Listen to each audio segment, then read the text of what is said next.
Hello, everyone. My name is Brad Bradley, and I'm the Public Health Preparedness Systems Manager for the Virginia Department of Health, along with being the Information Technology Section Lead for ESF 8. Today, I'm going to go over VDH Tactical Communications and our emergency response plan in regards to Annex B of that plan.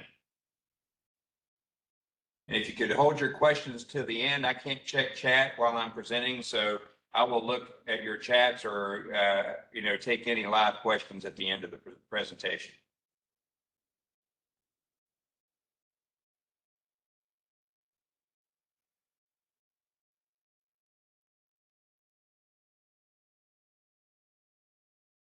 All right. So the scope of our emergency response plan, the scope of Annex B, it defines communication devices and all the systems that we at VDH use and its work units use during emergency response and recovery periods. It also establishes the requisites for the use of the devices. And our response plan is located here, and I will actually show you how to get to that on the VDH web. And these slides are also going to be provided on the archive course once this recording is archived and trained.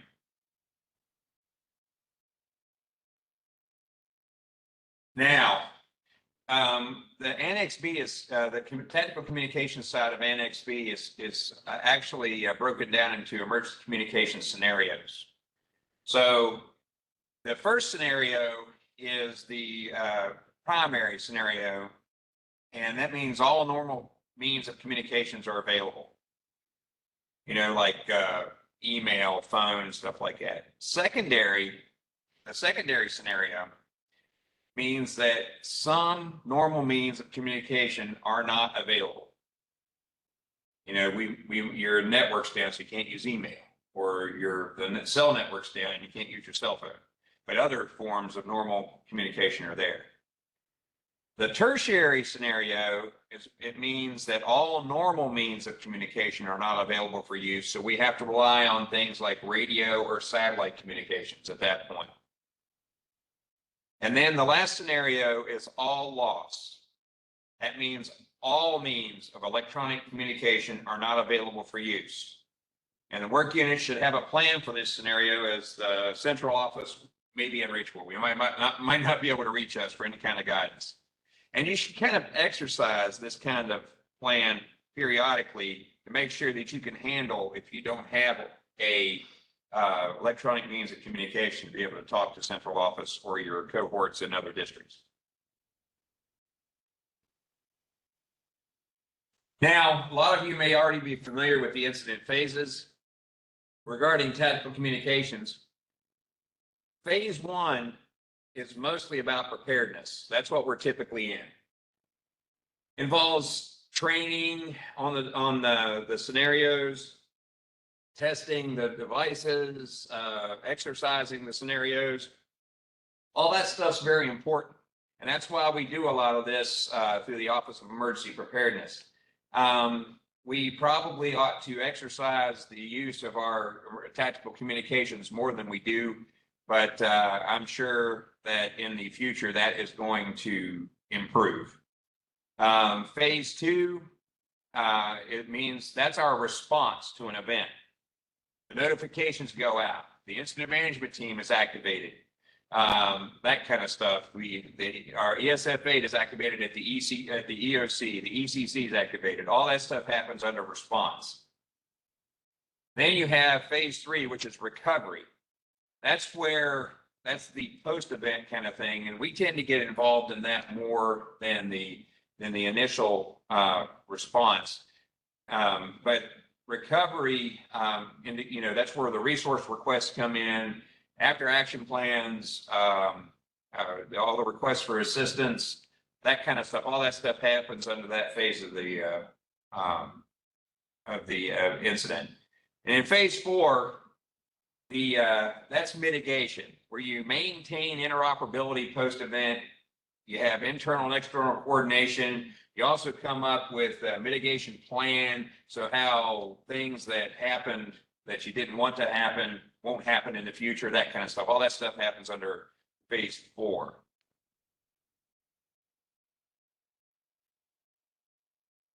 Now, at the Virginia Department of Health, we have multiple tools to use for emergency communications.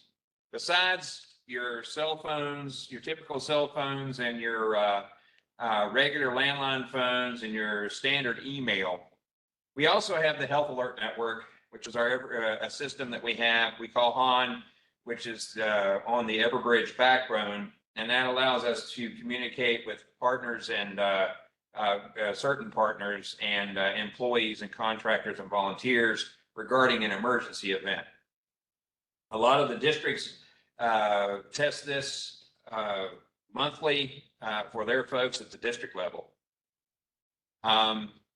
We also have video conferencing and web conferencing. The video conferencing, we actually are able to communicate through the cameras that we're currently putting in statewide over our own VDH network, even if we lose the internet. So that's important. That's called H323 communication. That's video conferencing. Of course, web conferencing, you have to have the internet. So that's what we're doing right now under WebEx. So we have that ability. And we can also use both of those in tandem, which is really cool.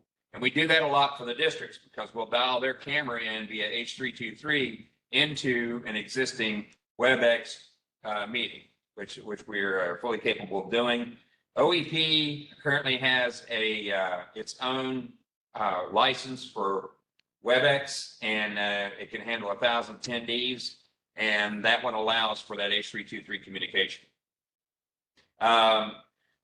We also have STARS radios and other radios of the HF, UHF, and VHF variety. The STARS radio is the one provided by the Virginia State Police. There is one in every district. There's one in central office. There's one in every RH regional healthcare coordination center. These radios have various channels on them that allow us to communicate among ourselves at the Department of Health, and also allows us to communicate with VDM or the state police or other important entities.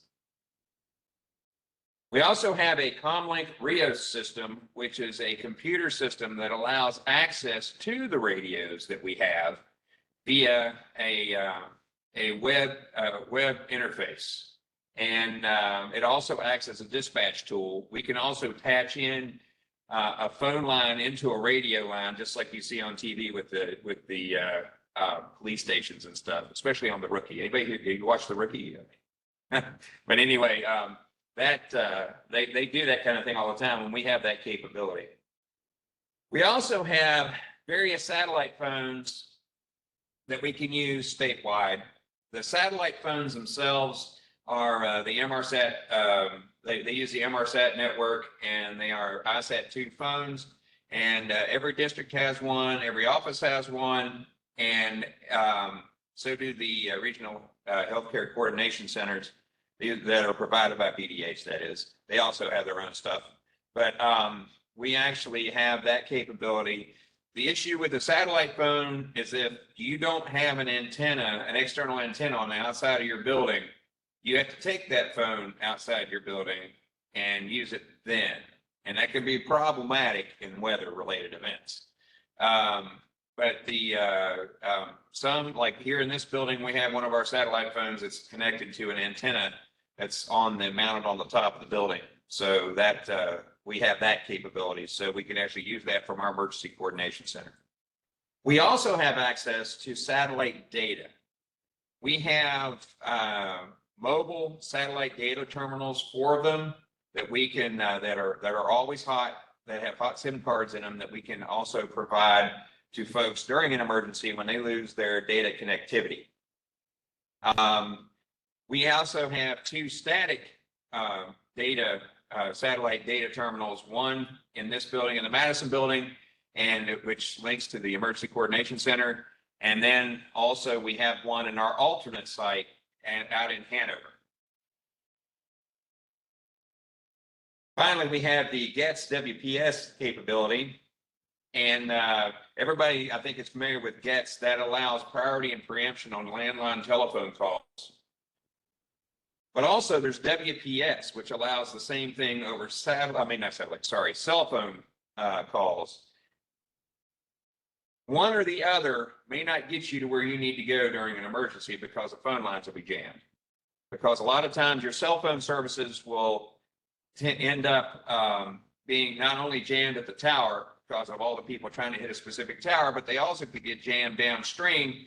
And also, if the landlines are jammed or just down, sometimes the cell phone networks will drop their calls off onto the landline network periodically to get from one network to the other. So in order to have the best chance of making your call, and you should use your WPS to call a GETS line and then proceed as if it was a GETS call. That way you have priority and preemption on both networks. It's still not the panacea. You still might not make it through because lines being down, that kind of thing, but that's the best way to handle that.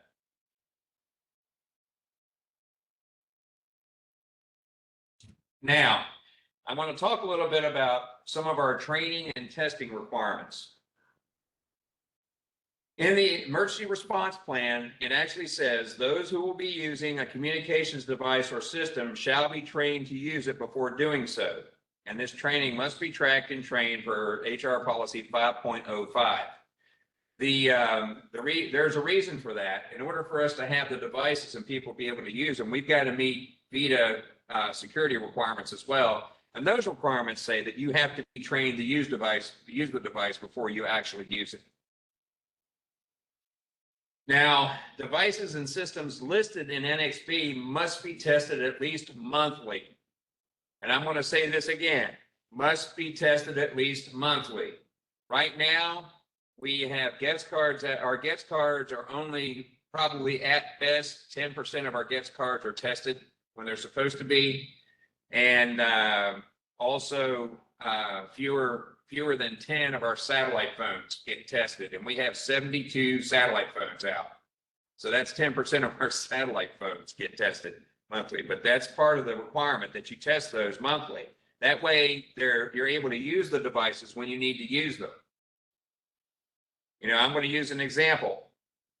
When everything went out in Wilmington during that one hurricane, and Wilmington got flooded out, and they lost all power and all electronic communications, including land mobile radio in Wilmington, went out. The only part of that city that was able to communicate was a ham radio group that was actually on the USS North Carolina when everything went down. And they were able to communicate out emergency communications for about 24 hours until other things could be brought back up again. That's just an example. They tested their stuff. They knew their stuff worked.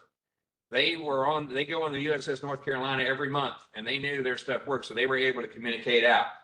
So that's just a perfect example why this is so necessary.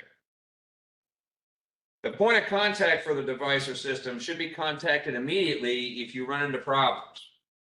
For GETS WPS, that would be Bill Webb. For myself, I'm going to have that stuff on the last slide in the deck. For satellite stuff and radio stuff, that should also be Bill Webb or myself. For video conferencing or web conferencing, it should be Rich Watson or myself. But if you run into, if you have a device though that we didn't issue you and you bought it on your own, you're going to have to be able to make sure that that device functions. Devices and systems and processes listed in NXP must also be exercised periodically. We need to exercise this stuff. Right before the pandemic, we had that massive flu exercise where we initiated a strategic national stockpile and the RSS site, and we actually tested our STARS radio capabilities to put in not only injects but also request supplies. So that was exercised back then. However, we need to do this more often than that, and we need to exercise the use of our other electronic communication devices and exercises periodically.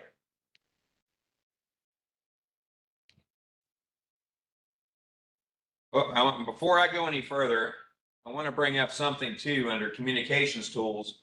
one that I totally forgot about, the Virginia Department of Health has an encrypted phone provided by the Department of Homeland Security and Health and Human Services that that actually allows phone calls at the secret level from one point to the other point.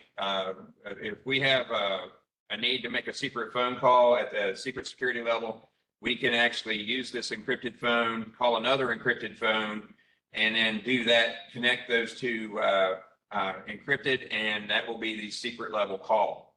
We will also in the future, very quickly in the future, have fax capability through that phone. It allows secret level faxes to be sent. Keep in mind that only people that have a secret level security clearance are allowed to use that phone.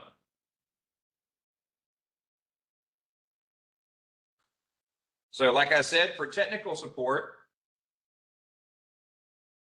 Bill Webb is our communications engineer. He does all the maintenance and support for our radio and satellite systems that are VDH issued or VSP issued to VDH. And there's his email address and his cell phone number. Richard Watson is our video and web conference engineer. If you have questions about either of those two systems, the poly cameras in the room that you're using, or the web conferencing, typically WebEx, you can contact Rich Watson at that email address, and you can see his cell phone number there. And me, being the systems manager and the ITSL, you can contact me if you can't reach either of those guys. And you see my contact information and my cell phone number there. So having said that, I'm going to stop sharing. And I see Zach Ravine has his hand up. Go ahead, Zach. Yes, sir. Good morning, all. Brad, I know that this has been covered over email, but for the good of this group, what's the current status on the number or roles of people that have WPS on their work cell phones, and any future plans for that? Well, WPS, what we've done is we have that emergency contacts list that's on the emergency preparedness site on the VDH web. And everybody that has a work issued cell phone, a VDH issued work cell phone on that list has been given WPS access. If you think you need WPS access for somebody else, you can contact Bill Webb, and we'll go ahead and try to make that happen. Be aware that the WPS access requires, we need to know the cell phone number, the cell phone carrier, and the account number for the phone. And it has to be a VDH issued work phone. It cannot be a private phone used for business purposes. Okay, just be aware of those things. Thanks for bringing that up, Zach. I appreciate it. Yeah, thank you. All right, anybody else have any questions?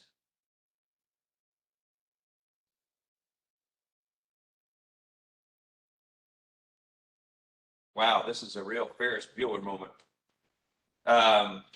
Well, if you have any questions, you can reach out to us when this that we're recording this presentation, and when the recording is finished, they're going to place the actual course up on Train for the archive recording, and the slides that will be attached to that recording. Also, before we go, I would like to share one more thing, and bear with me while I bring it up. I'm actually going to try to share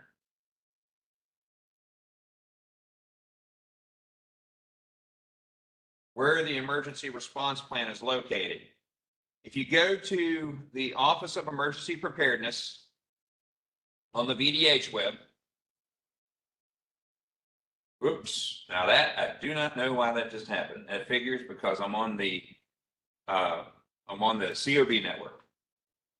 But anyway, if you go to the Office of Emergency Preparedness, you'll see the OEP Planning Division, and you can find the emergency response plan there. You can see the base plan and the various annexes, including Annex B, and then all the hazard-specific annexes as well. If you go to Annex B, it will bring up the document. It is a PDF document. and it has a lot of really good information in it. Like the purpose, situation, planning assumptions, that kind of stuff. Typical of any of the other annexes in the emergency response plan. So that's how you would get to that. So, anybody have any questions now?